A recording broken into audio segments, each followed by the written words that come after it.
I know the first half was rough and clunky, but when it was over, Taysom Hill was cruising into the end zone, and the Saints were firmly back in the playoff hunt. For the first time in a while, there was post-game cheesing. Look, I know this season hasn't been balls of fun lately, but imagine that you're one of these folks. The fact is, modern Whodats don't understand the pain of Jets fans. In the past decade, the Saints have won 5 division titles, while the Jets have won 0. Meanwhile, in that same decade, the Jets have lost 10 or more games 6 times. It hasn't happened to the Saints at all. Don't tell these guys it's been a rough season for the Saints. They're having a rough 21st century. All right, let's start our 4 takeaways with the most amazing development. Brett Maher's kick 6. Sunday represented the Saints' best kicking effort of the season. 3 field goals, 3 extra points, 6 for 6. And remember, Maher was the original Will Lutz replacement.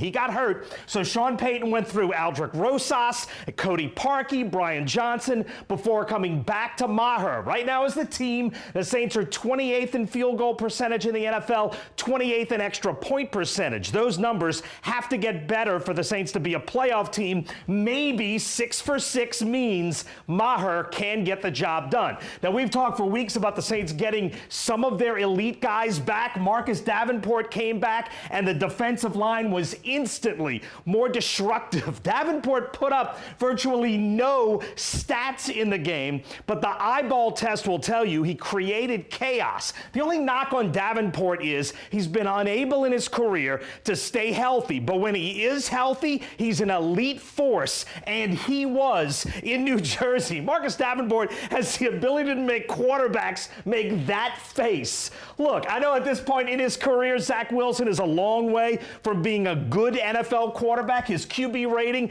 is the worst of any starting quarterback in the NFL over the course of the season. But Sunday against the Saints, his numbers were even worse than his season average. And in fairness, getting C.J. Gardner-Johnson back helped too. The defense is playoff worthy if the offense can get there. And it was closer because at number 2, as bad as it's been offensively this season, how amazing was Alvin Kamara? Kamara said this week he thought he was healthy enough to play against Dallas, but Sean Payton opted to give him a little more rest for the stretch run. And Sunday, that worked on his 16-yard touchdown run. What he did to Jets cornerback Bryce Hall was just unfair. Hall had a clean shot at Kamara in the open field, and he barely touched him. And the thing about Alvin is he makes it look so effortless that sometimes you don't realize how spectacular he is. In 4 games that Kamara missed, the Saints were 0-4. It's not a coincidence.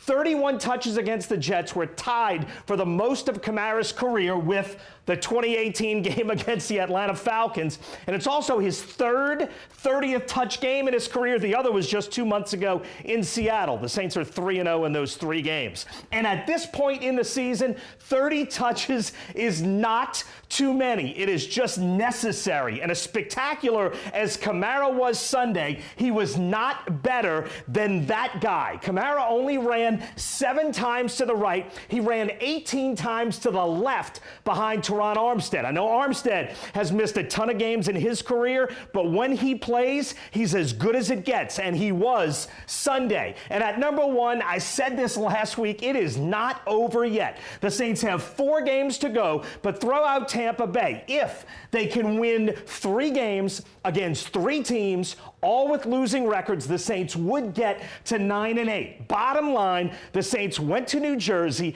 and took care of business with a quarterback who's still trying to figure out how to throw with a mallet finger on his throwing hand. And they beat a bad team by 3 touchdowns. 2021 has been a fight, but the fight isn't over yet. And that is my number 1 takeaway from the win over the Jets.